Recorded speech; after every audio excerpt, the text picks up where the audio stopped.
Awesome. Super excited to have you here, Chase. Really kind of been a long time admirer of you, all your Twitter presence, and really Oh what man. you've done for the Solana community.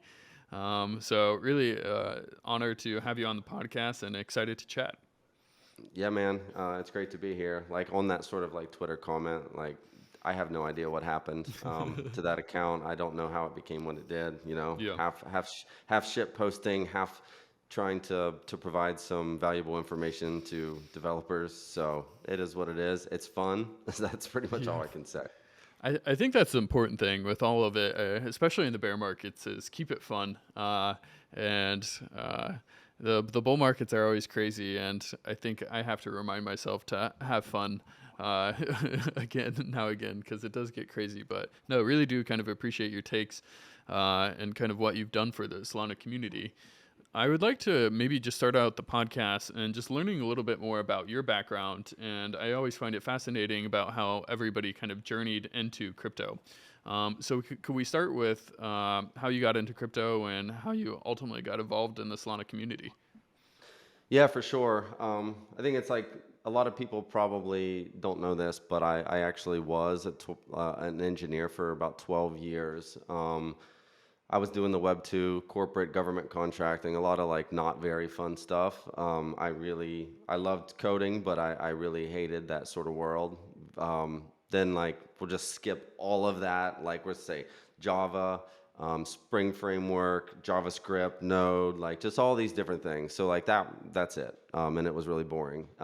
Flash forward to 2017, and just like everybody, well, maybe not everybody, this is some people's first cycle, um, started buying Ethereum because Bitcoin seemed too expensive. Didn't really understand what any of this shit was. I was just like most people, kind of like drawn, be like, huh, the number keeps going up. Maybe I Yeah. should buy some of those things. Anyways, rode that to 2017, had a really good time.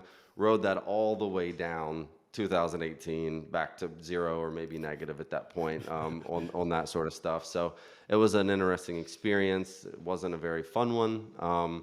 But then sometime along that time, I heard about this project called Ken, and Ken, like, it was one of the biggest ICOs of 2017, and they were doing something different. They were actually doing this sort of learn to earn, but it was like use this mobile app to earn, like in all kinds of different ways. And I think it was a little bit ahead of its time. Nobody really paid attention. Nobody cared. But anyways, they had a developer sort of program where it was a competition, and I ended up writing for the competition a tip bot where you use their SDK to tip crypto on like Reddit, Discord, Twitter, Telegram, and all these different things like that. And I really loved it, and I was like, hey, this is really cool. So I reached out to everybody at their foundation, and I was like, hey, can I have a job? And they were like, That's all amazing. the jobs are based in Tel Aviv, but we have this developer relations role. And I was like, that's pretty cool. Yeah. What the hell is that? And I literally had no idea. I was like, no clue what it was. So I did a couple light research on what developer advocacy was, but decided to take the role, realized like, okay, we need better docs. I need to build a community. So like Yeah. just started like just connecting with all the builders and getting feedback. And like my whole job, like up till today, I just made it all up. But like that's okay because these are just a series of experiments and you see what works and what doesn't.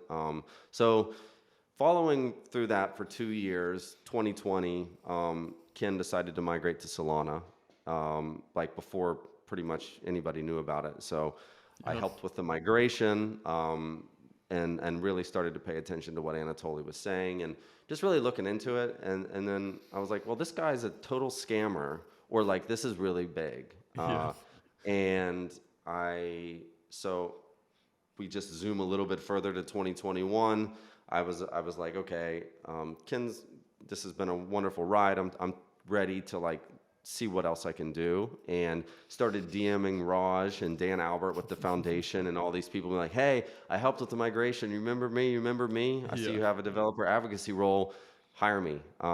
And just because of my relationships with some of the already existing teams, 3 days later, Raj sends me a signal at midnight my time Yeah. and was like, "Hey, what's up? You want to chat?" So I hopped on a call, and he was like, "What's your sort of what's your motives here? Like, why do you want to work at Solana?" And I told him, and then a few days later, I had an offer. And That's then amazing. like that started like it was an interesting like journey into crypto, and then even more Yeah. so interesting that I just like started DMing like founders and like and get a job. Like obviously, like I had a sort of a track record, so I don't think that's super normal, but Yeah. the demand for Solana was so high, and the only thing that existed were the core docs at that time, which was not an easy thing to really get into Solana unless you're like Daffy or Armani or some of these other Yeah. guys out in the ecosystem. I still to this day wonder how the hell people built like back in those days, but they did it. So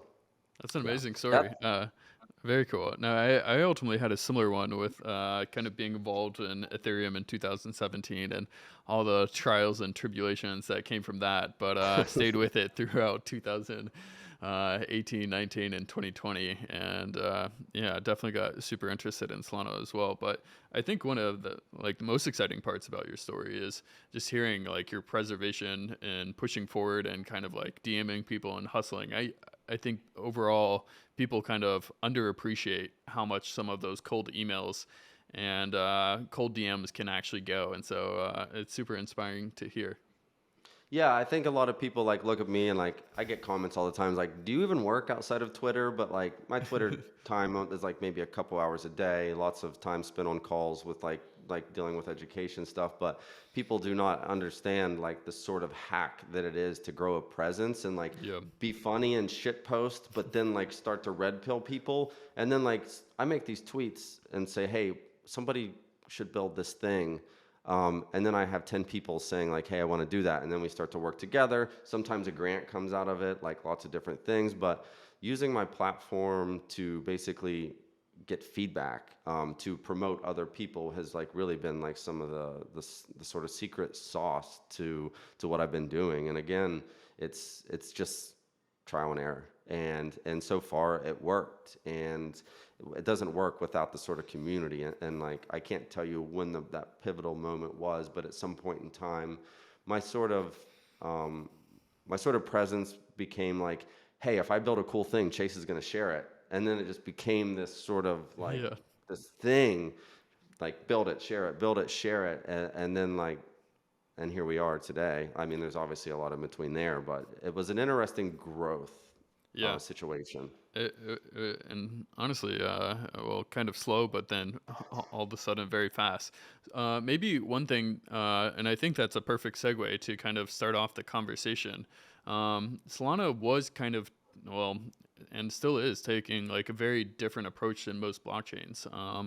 A lot of the other layer one blockchains today have kind of copied and pasted the Ethereum virtual machine, where Solana created an entirely new technology. And one of the at the time, it kind of looked like a drawback was not kind of adopting some of those developer tools and ecosystem of Ethereum. But I think in hindsight, now it looks like a bonus because Solana ultimately bootstrapped its entire community by itself. Could you talk about that bootstrapping process and how Solana was able to, and you and the team were ultimately able to onboard devs and engineers into the ecosystem? Yeah, for sure. I think first and foremost, like it started in the early days. So whenever I started and predating that, the only thing that existed was like the core documentation. It was written before I joined like 3 or 4 years ago by the core engineers. I think one of the co-founders, Greg, who many might not know his name, but they were very meaty. There wasn't a whole lot of implementation detail. It's like here's this big, massive like paragraphs of like this like programming model, and like that's what existed. And then the real initial bootstrapping for like the Daffies and the and like the Armanis, they hung out in Discord. Solana was small. You got access to the core engineers. You still kind of do today. And they sort of like started building out these things. Armani was obviously building Serum and Solid and all these different like the wallets and the dexes, and like that was actually probably the most powerful thing we had in the early days. Was that Armani was building fully in the open source.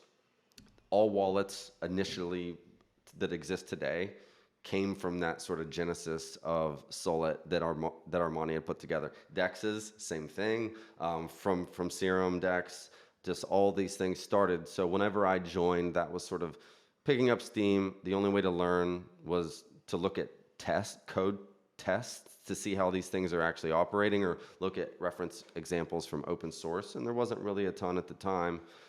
So whenever I joined, at Ken, the demand was low, so I was seeking developers.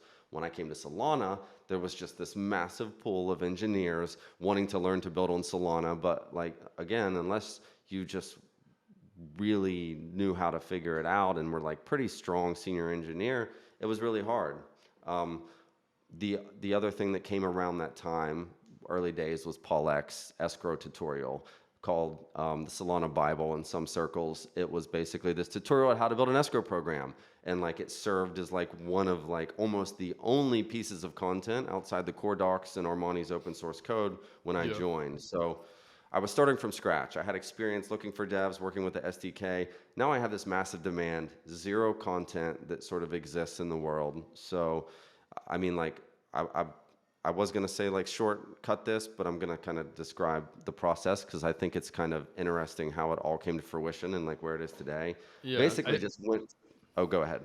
No, I definitely agree. I think today kind of the playbook is copying the Solana model and kind of rebuilding, especially kind of these newer ecosystems with their new virtual machines, having to bootstrap that and not really relying on the Ethereum community and Ethereum virtual machine.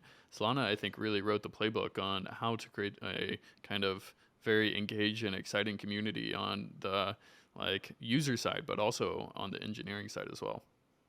Yeah, for sure. So just kind of like circling back, whenever I started, I was like, what the hell do I do? So I just hung out in Discord and watched developers. I watched the ones asking questions, the ones saying, how the hell do I do this? Then I watched the other ones in there being like, hey, I can help you with that. And then what I started doing is just started cold DMing these people and being like, hey, why are you helping everybody? What's your intention? Like, whatever.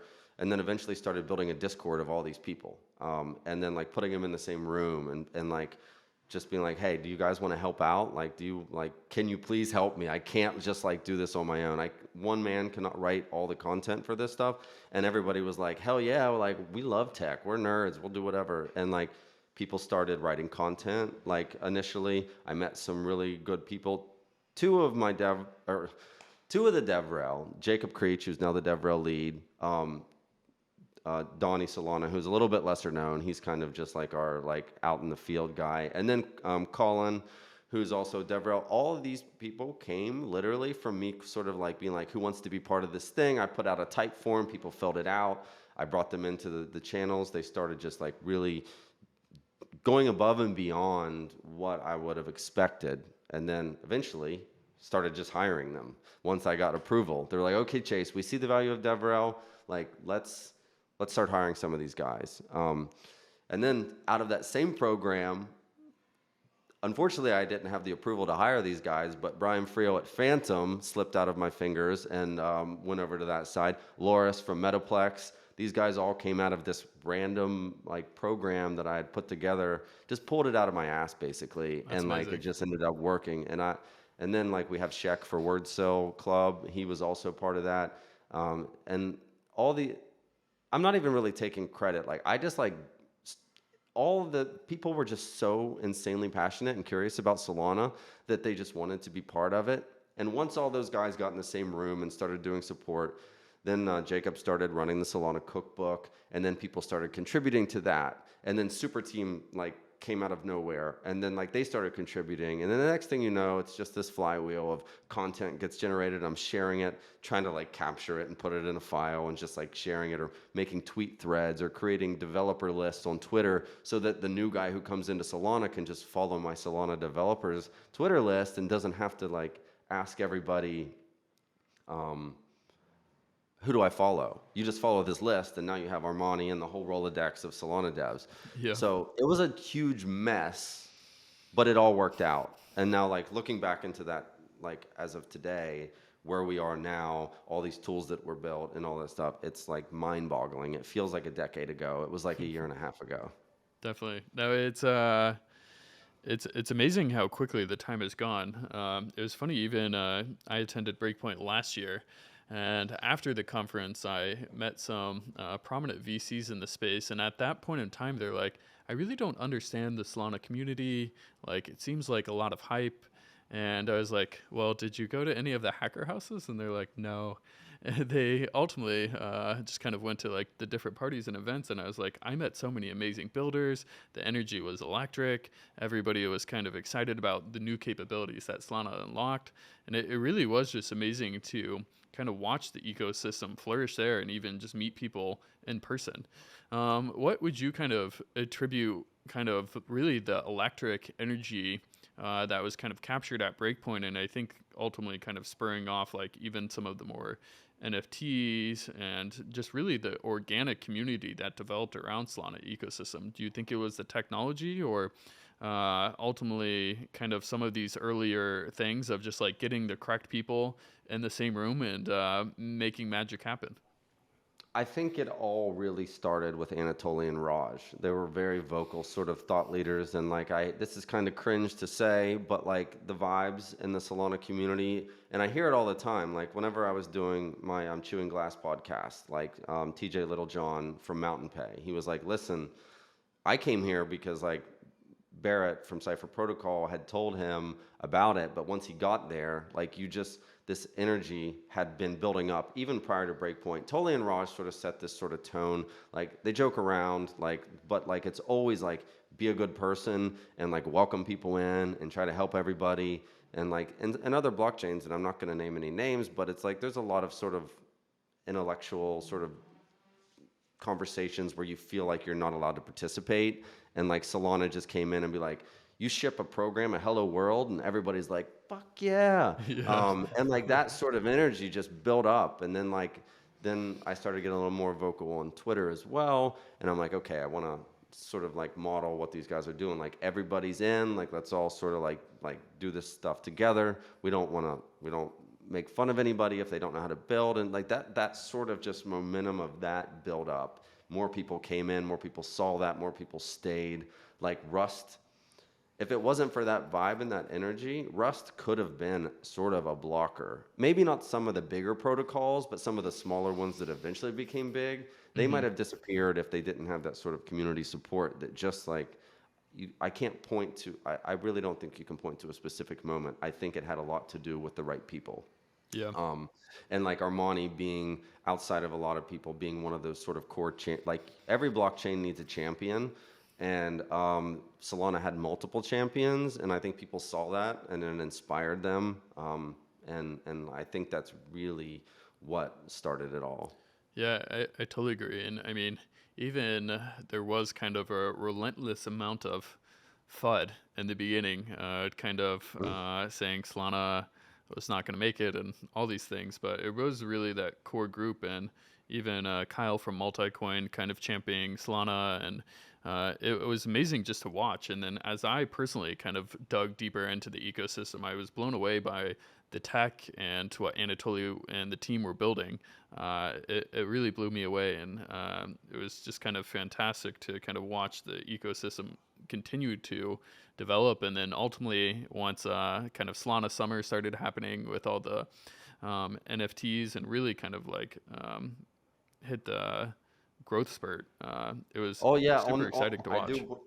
Yeah, I do want to kind of make a note on that. So like this is, I think about this occasionally. I won't say all the time, but Bartosh and Jordan, who I'm sure you know, who like basically just like were the biggest contributors to the Metaplex standard. I think 2021, before Solana had really like blown up, Bitcoin Miami was happening, and those guys like stayed up for like 48 hours just to build that Metaplex standard and like ship it.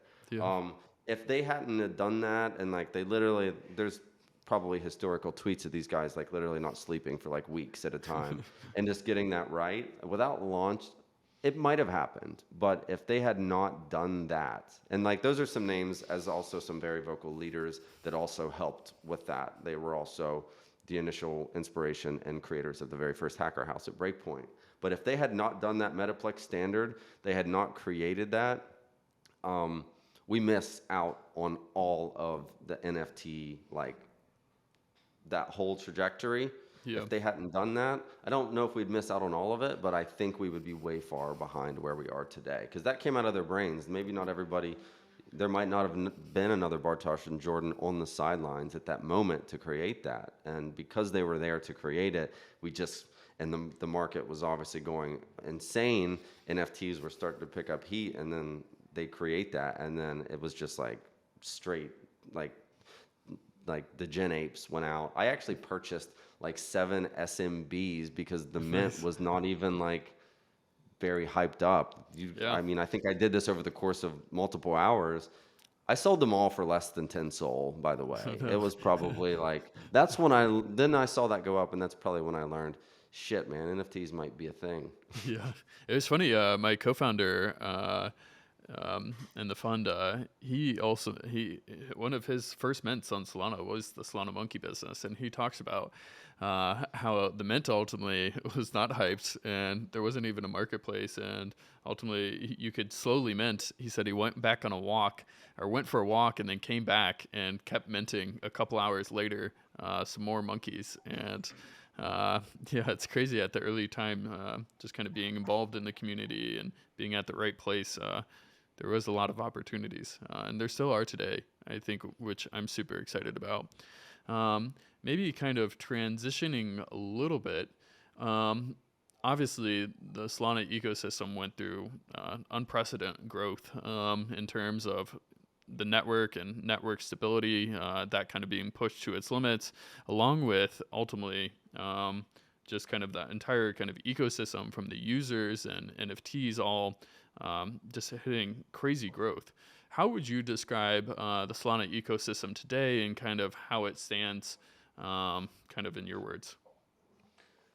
Yeah, so as it stands today, I mean, obviously we're in a bear market right now. Like Solana, like we were the new kids on the block for a while, but that sort of trajectory only lasts for. I mean, it comes in waves, right? Like these sorts of things, and obviously there's some new things around, and I think the whole state of things is that DeFi kind of, and I see it a lot. DeFi on Solana, and just the space in general, sort of took a back seat to NFTs, Hmm.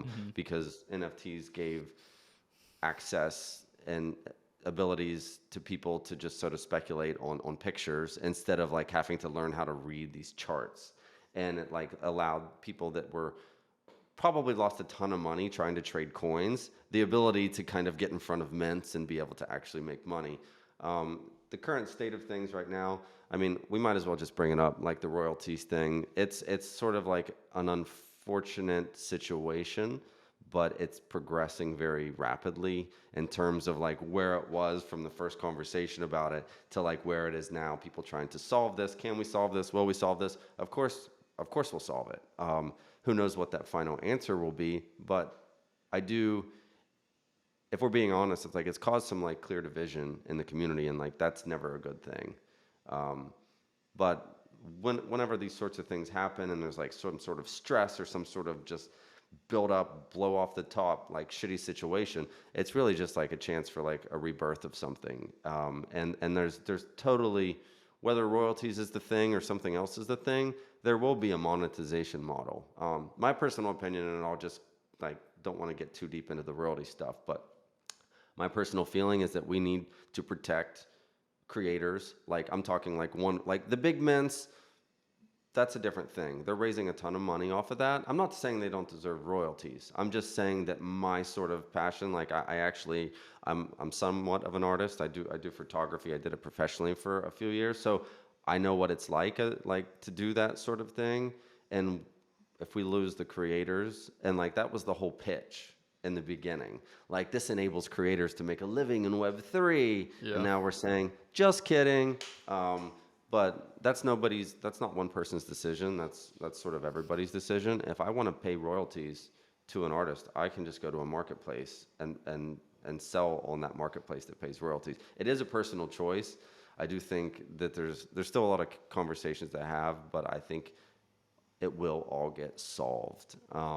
Just going to take some time, but right now it does feel like there's some sort of like downward pressure on the community, and like people, royalties, markets down, Yeah. people were pissed. I'm starting to see people act out in ways that I've never really seen before. Like even like from 2017, maybe because I'm more plugged in now, but Yeah. like you're seeing some like out of control sort of outbursts and attacks, and a lot of them are just absolutely ridiculous. And like it has a big impact on everything.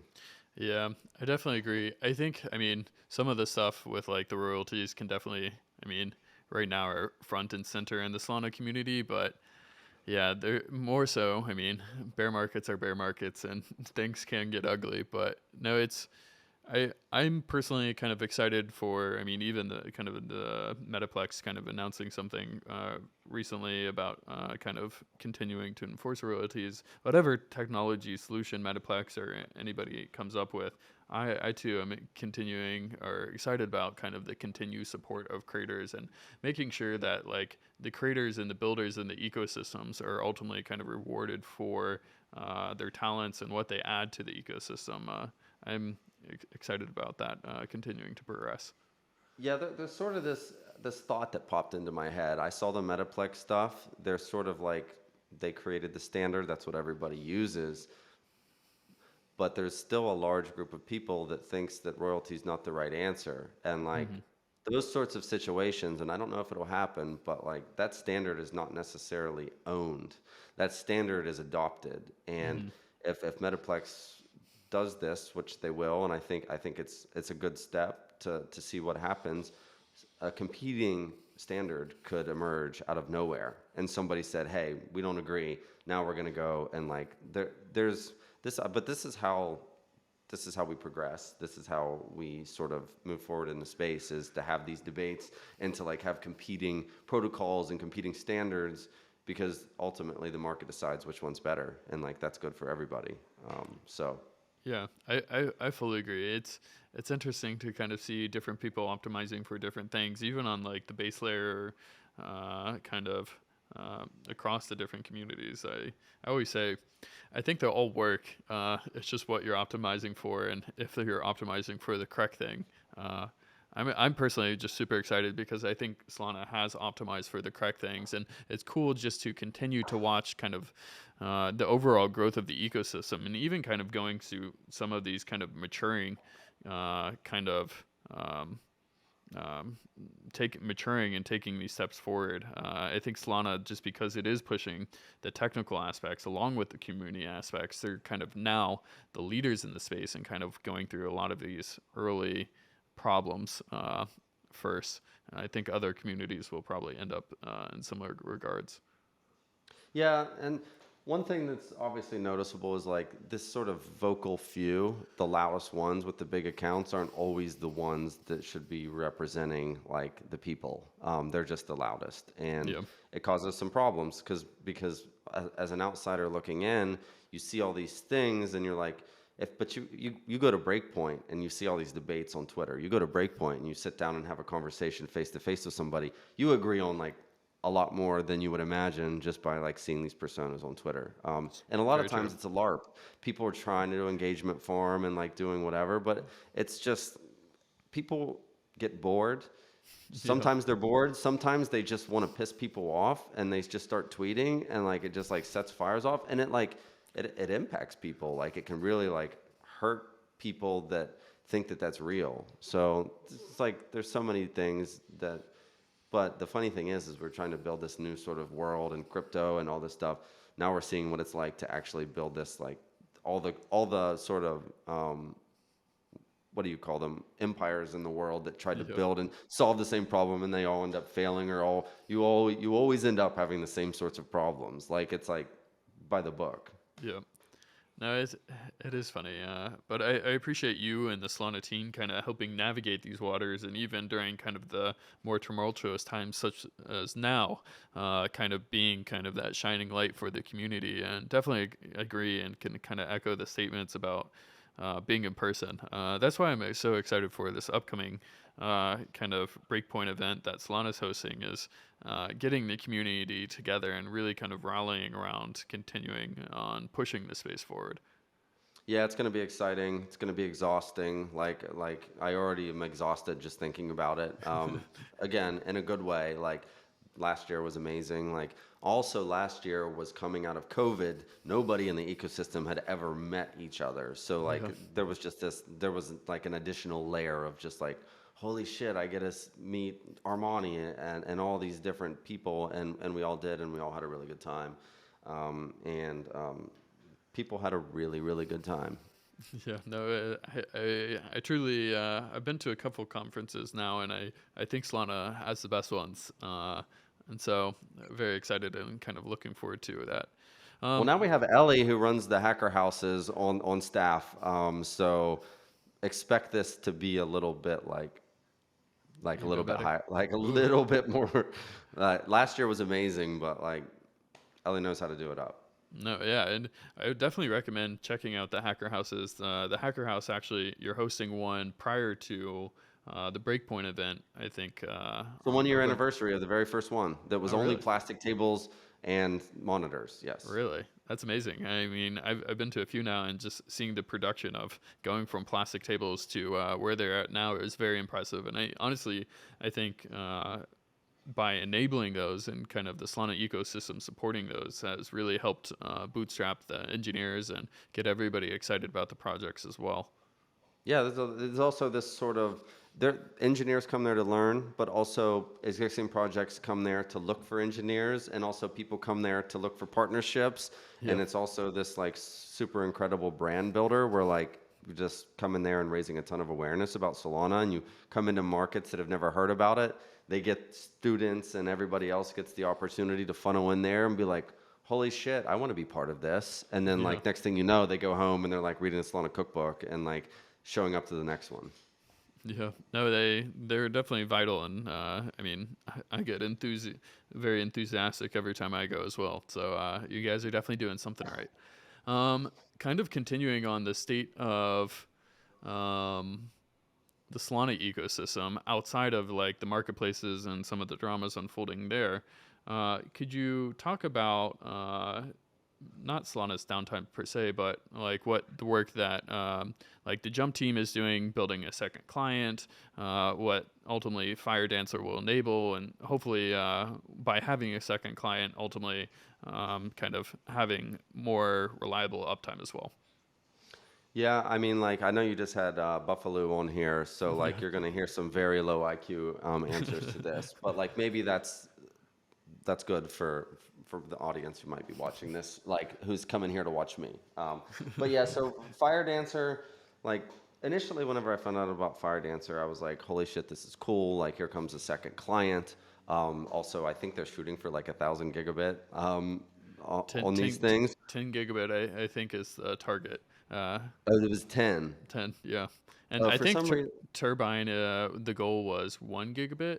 I could be mistaken, oh, but I think they're shooting for 10. 1,000 would be wild. That'd be like no, one okay. terabyte. So, yeah, yeah. I'm just to be clear, I'm like pretty far removed from that world. But at No the end of worries. the day, like the whole thing that this is enabling is having a second client's good for one reason. Like Jump building this in a silo without having to worry about production issues allows them to basically take what like the Solana core protocol is, learn the lessons, Hmm. build this thing without having to worry about shipping a production bug, move Yeah. very rapidly, solve problems, and then like not even have to like when Solana was being built, like obviously you're on a time crunch to ship a protocol because like there's investors involved, there's all these different things.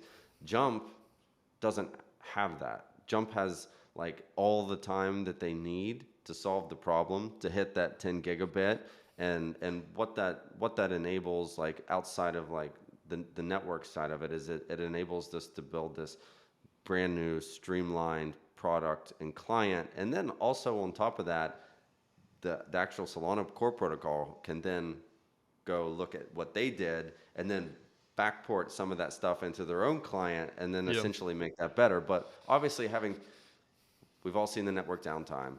It's a pain in the ass.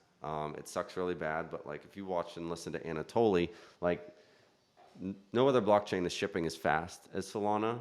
Ship fast and break things. Like definitely sucks. It gives us a really horrible perception. People use that against Solana all the time on attacks. If you look Yeah. at the real uptime, like I think generally, if you just like frame this as like it's like what is it, 99.7% or something Yeah, like that? I No. always laugh at that too. I'm like, if you actually look at the metrics, like it's got pretty impressive uptime and doing more transaction throughput than all other EVM chains combined. So I don't Well, know. looking at it yesterday, I shared a tweet like Solana was humming along at like average 4,700 transactions per second, and like Yeah. people be like, "Oh, well, the real TPS, that's votes."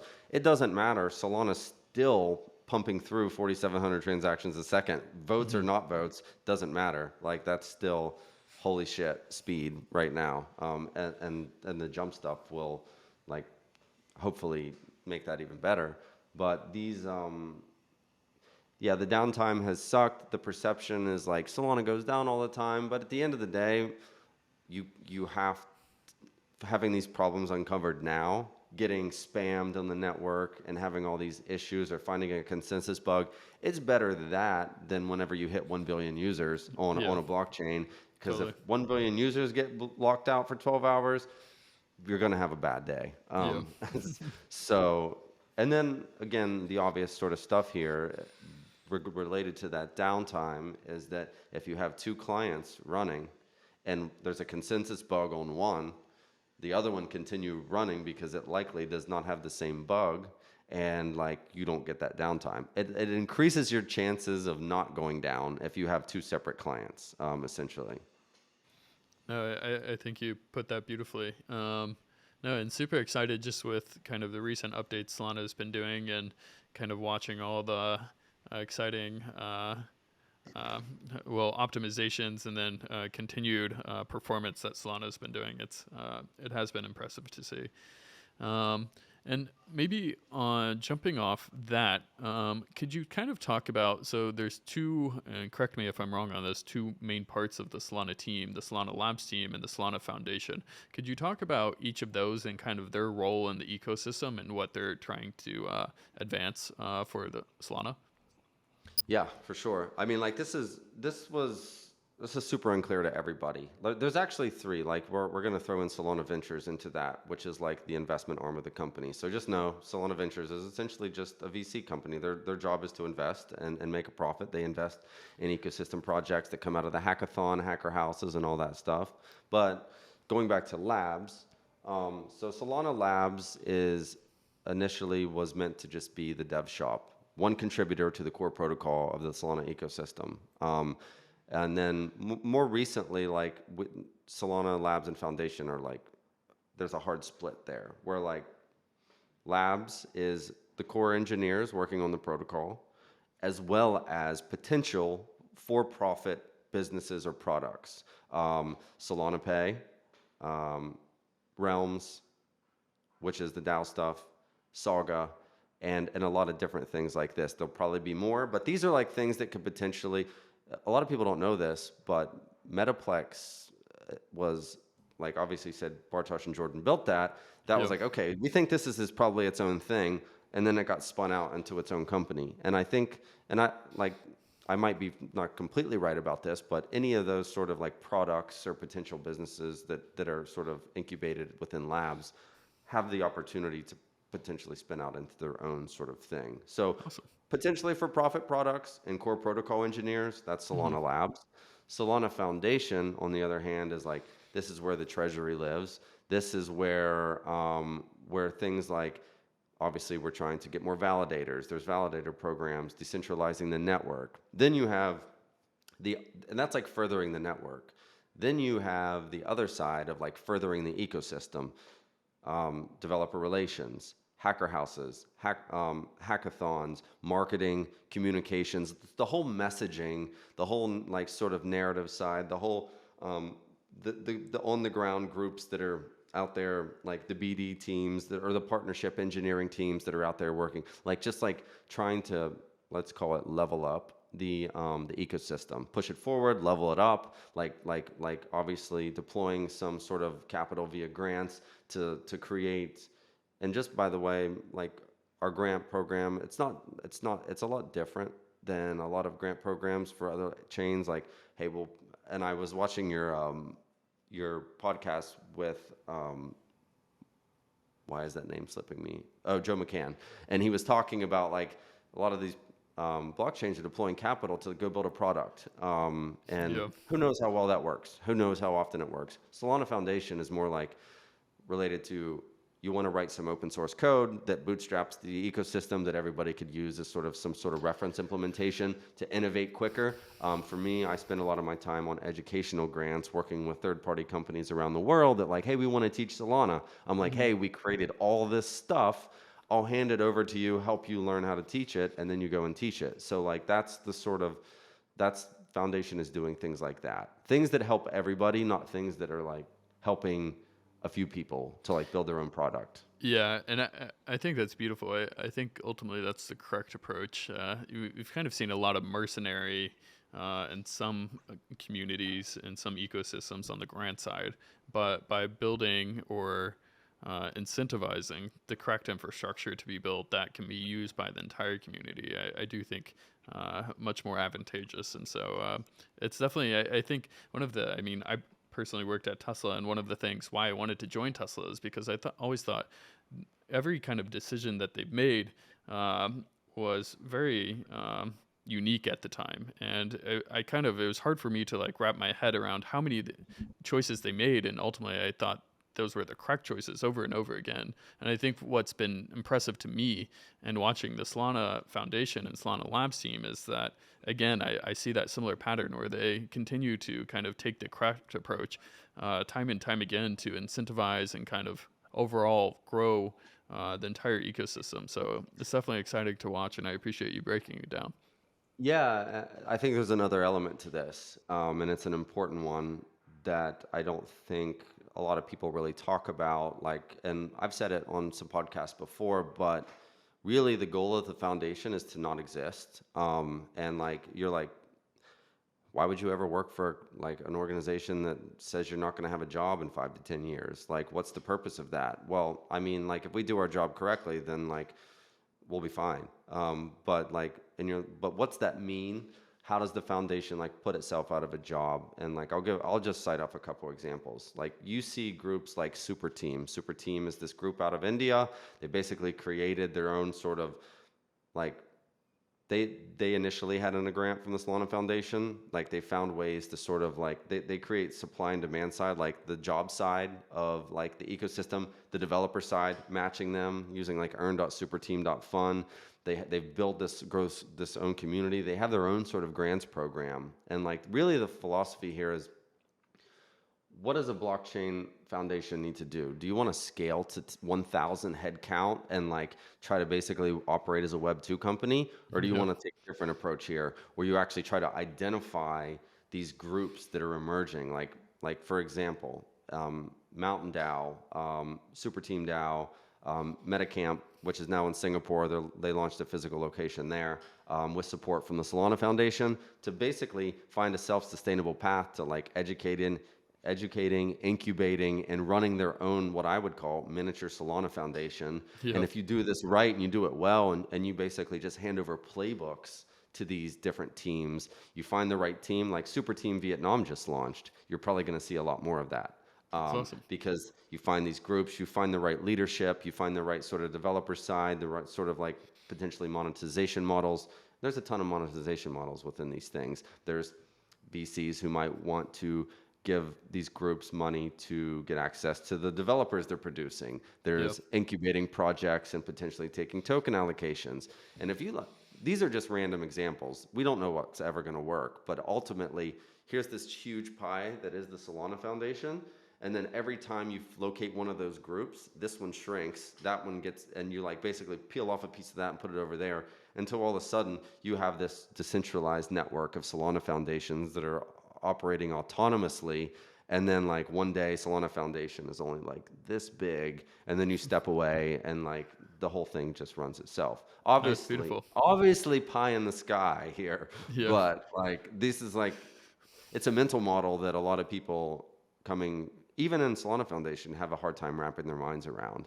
And Yeah. probably one of the hardest pieces of this to really figure out how to offload would be like BD or like partner engineering. But if you teach those sort of miniature Solana foundations how to do that, and they have some bootstrap funds, then it's possible. So No, I definitely love the model and love the aspiration. One thing that you said in there was kind of figuring out which things to identify, and then ultimately kind of pouring gasoline on the fire per se with those and trying to have them hit the ground running.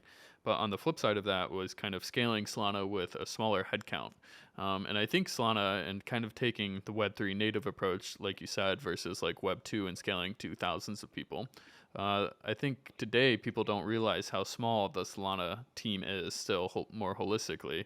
Could you talk about scaling and kind of all the explosive growth that Solana had with like relatively few people inside the internal Solana teams?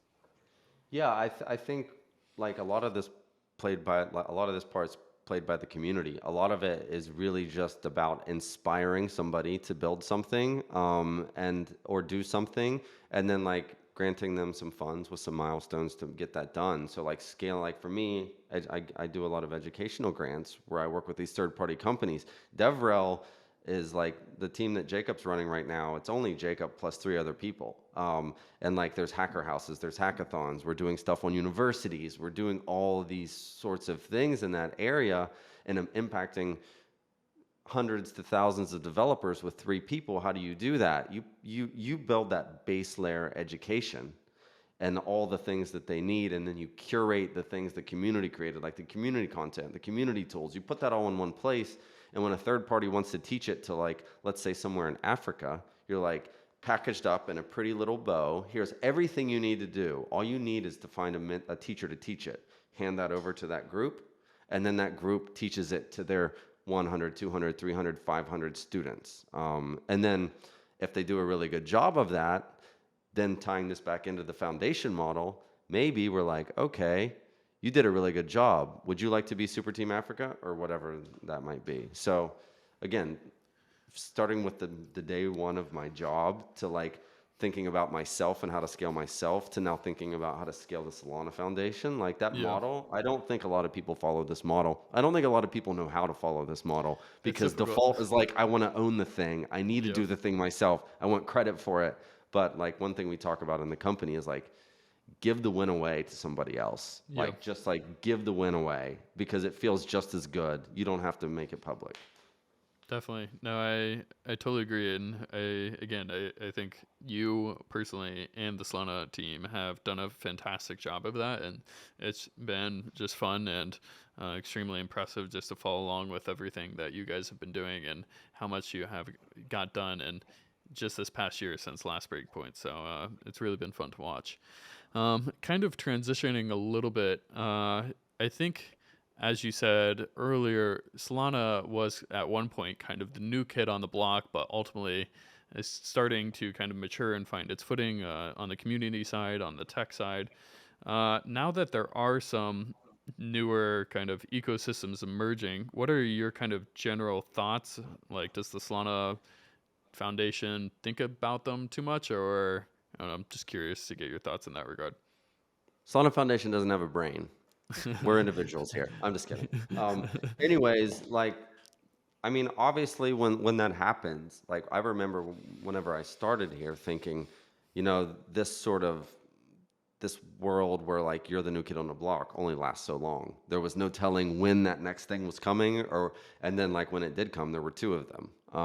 And it's I think it's really still too early to say. Like I'm really like Austin Verts, who's head of ecosystem at Aptos Labs, is a friend of mine. Like he was here at Foundation or Labs whenever I had joined the company. Like we still stay in communication. I ask him questions about how everything's going over there. I think generally, like right now, it's this new bright and shiny thing.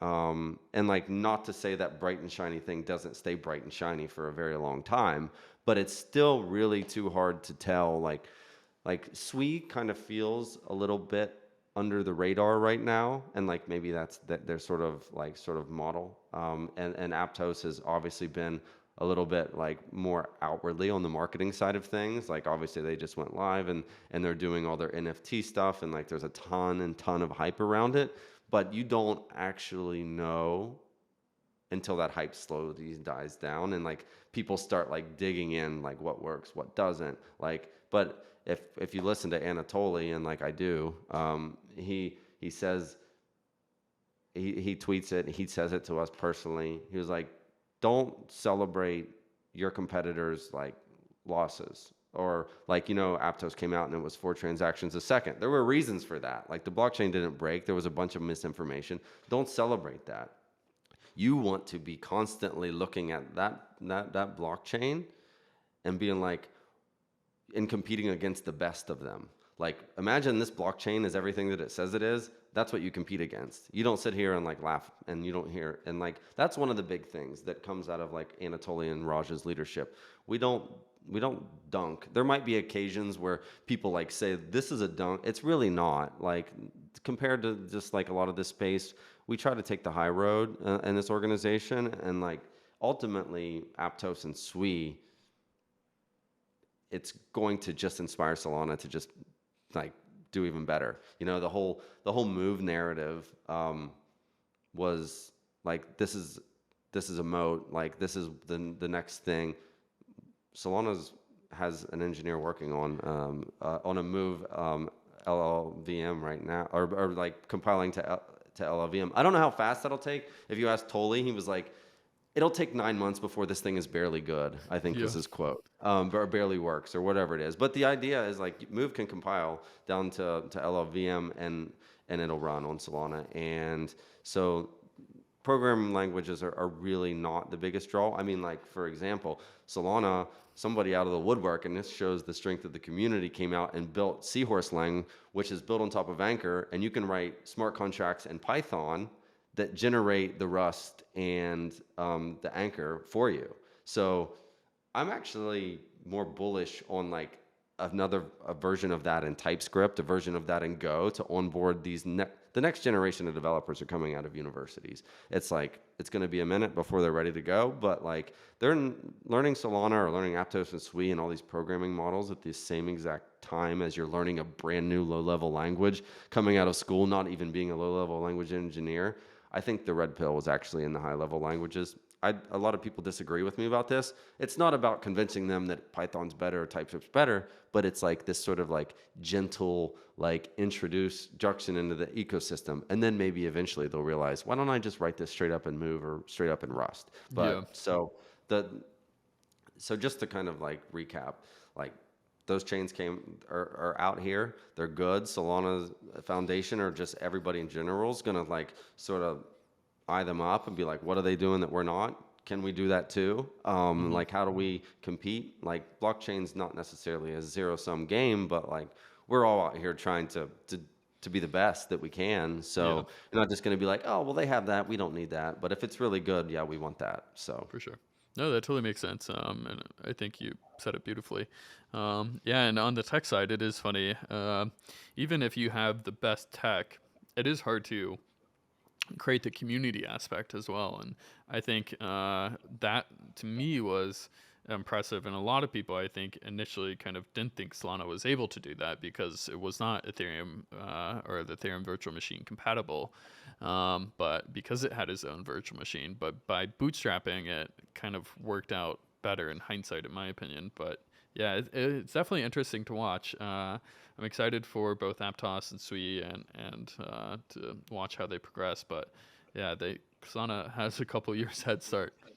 well, yeah, I mean, like at the end of the day, if those sort of leaders of those chains are like Anatoly and Raj, maybe a little bit of shitpost here and there, but ultimately like take the high road, like we're gonna have a really good time together. Like if you Hmm ask me, like we're talking about the next generation of blockchains with Solana, Aptos, and Sui. hmm And then there's some of these legacy things that like I still think the whole sort of shared state composability stuff is the better way. And like I know, yeah. So I I'll fully just agree. stop it. No, I definitely agree, and I mean that's like how we're kind of communicating to externally as well as next generation blockchains, and then kind of legacy architecture. And I think because we're still so early, and there's so few users and so few engineers relative to like the Web 2, we haven't really explored the limitations or even the beginning the building blocks of composability, and so I'm excited that um, Solana and these other blockchains are kind of keeping composability while having the possibility of onboarding hundreds of millions of users. It's definitely what I want to see. Yeah, and I'm like I said, I'm like some of that stuff sort of out of my lane on like actually how those things work, but I do know that a lot of the solutions coming up on some of the legacy chains that are trying to solve some legacy problems that like it breaks composability, Yeah. and a lot of people don't understand how important that composability actually is.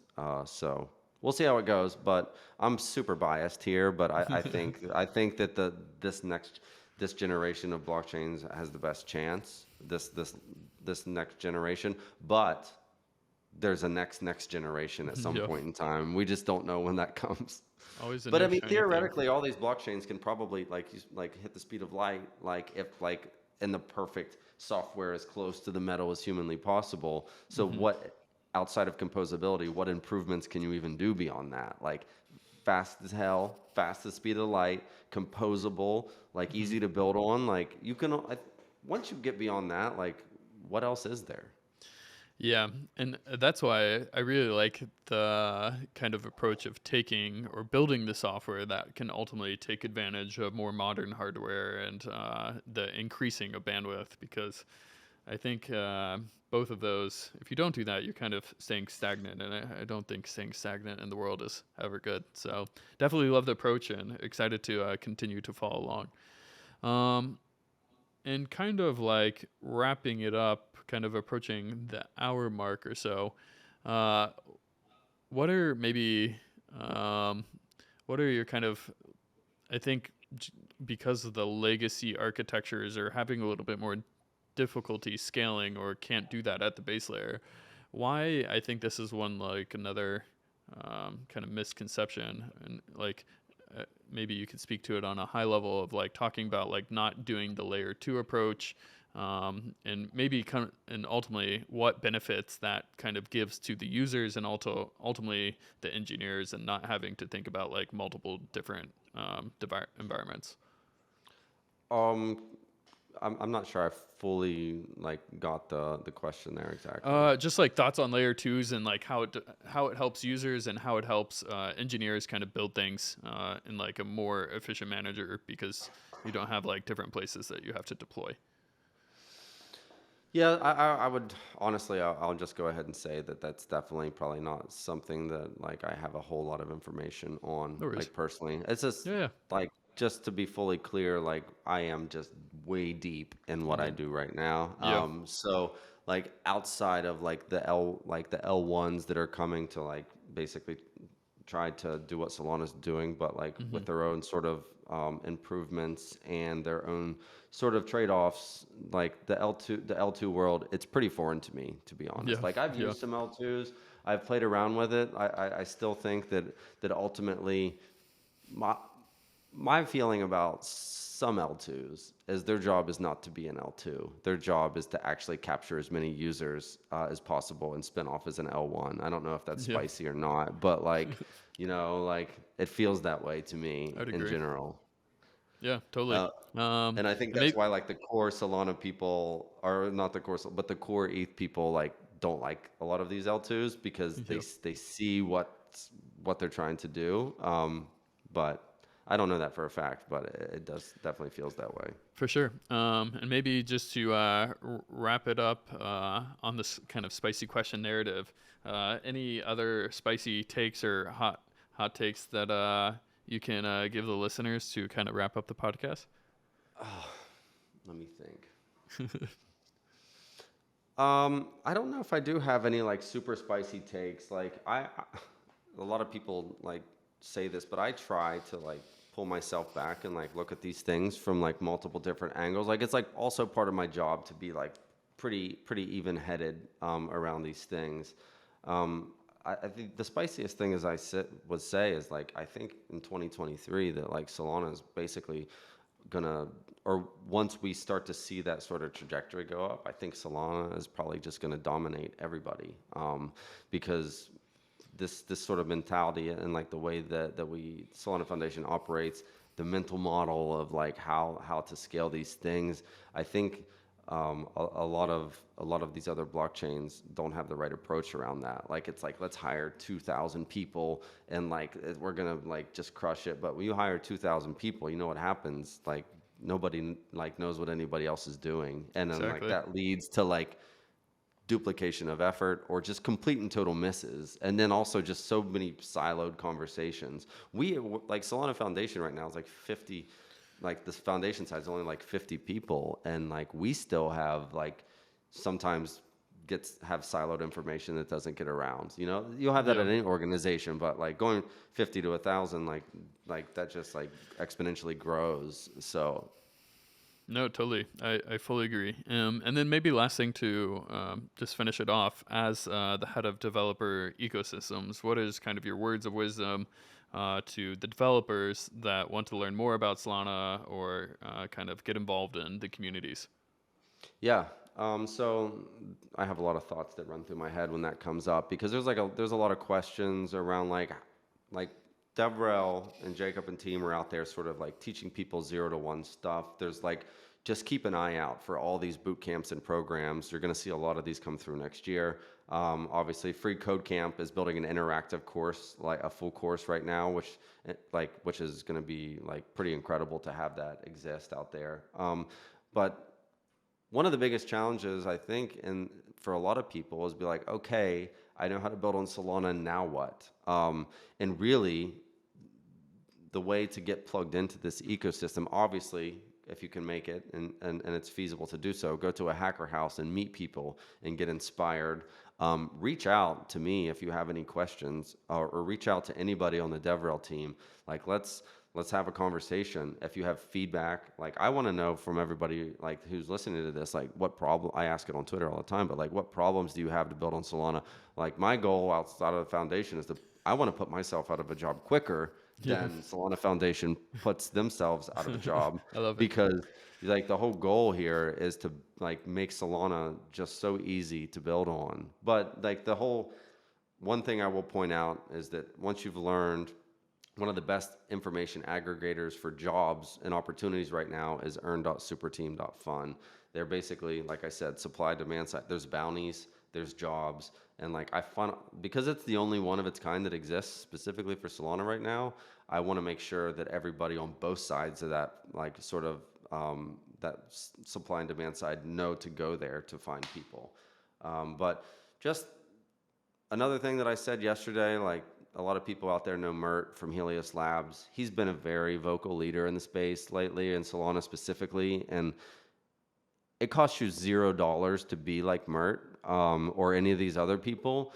So if you go out there and you're like, I want to get plugged in, I want to be like part of this whole thing, go out there, and if you're a developer, build an open source tool that everybody like wants to use. Write a piece of content that people want, and then go out there and just inspire people and just like start. People will eventually take notice that like I want that guy on my team because like look what he's doing, look how he communicates. Like shit posting is Definitely. cool and fun and stuff like that, but like be inspiring and be a leader because we need more of those. Like this is how this full circle here, talking about how this whole thing started with a few key people like Yep. Armani and Bartosh and Jordan. Like that next generation of those people, some of them are starting to show face, but there's the whole. We need the full roster, and we only have a few of them. So just like get out there and be that person.